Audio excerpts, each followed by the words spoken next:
na ginuntaan ning 22 anyos nga laki nga way makasakop no siyang ninja moves katupang sir pagbutang daga spy o hidden camera so sa kapansayan diri sa kining usa ka boarding house pods may 3 de Abril banang ginabangon Cebu City apan ang iyang pag ninja moves nasakpan man dahil sa mga hokage moves pod sa kini po ga mga boardmates niya katupang sir sa mga boarding house alas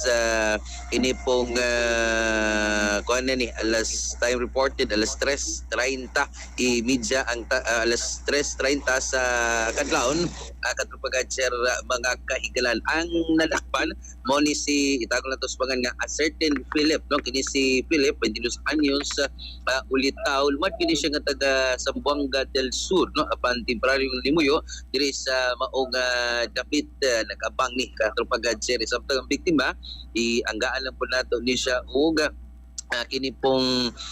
Kitty, si alias Kitty katapagad shared sinubi anyos lumad po na taga Dipolog City pan temporary na nag-abang sa maong boarding house matod pa katapang sa initial investigation sa police station 10 Bangon Police Station nga ang kining suspitsado gidakop ni by citizen's arrest no virtue of citizen's arrest sa kining biktima o sa mga uban pa mga complainant dito inubanan sa management sa maong boarding house o gi-turn over ni sa presinto Chess kay lagi ngayon nga maunin siya rin nagbutang aning usa ka hidden camera so hidden gani katupag jet pero braga ni kuan ang ninja moves nasakpan gyud kay mga hokage siguro po ni mga bayana nakit-an gyud ang kining mao nga spy cam diin sa man pagka-discover katupag Eric kini spy cam na kitaan dito kay ang kini lagi basta kining apartment boarding house katupag sir mga ang ila di man ni kanang mga tagpi bitaw nga mga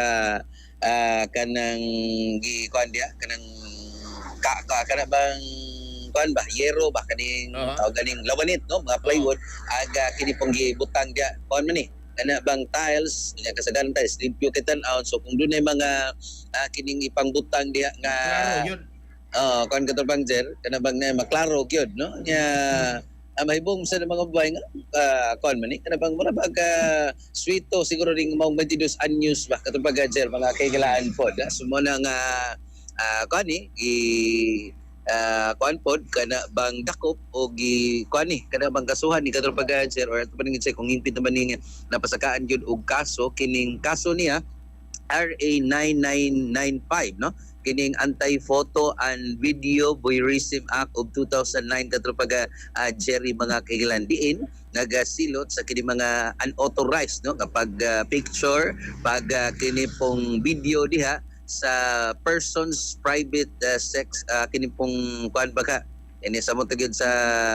ani mga sexual acts or private body parts katupag Jerry mga kailan without consent so mo to ang kaso aning maong 22 anyos nga natanggong na karon katupag Jerry mga kahigalan so depende gapon sa suspect katupag Jer kan lagi although primero yang gimakakapan kadugayan katupag Jerry matod pa ibawaan nga for personal consumption wa man kuno ni gipakatap katupang siri mga kaigalaan for personal use no kay kanang panahon nga magpatabang siya ni Miss Kamuta katupang sir gamit kay mga video so ato panahon ning sayron kung iya ba gining gi-save katupag sir kani mga video or umagtan-aw i-delete ra pud katupag sir mga kay daghan ro no makita na diha sa kining online shops katupag sir mga kaigalaan palit kaning mga gagmay kayong hidden or spy cam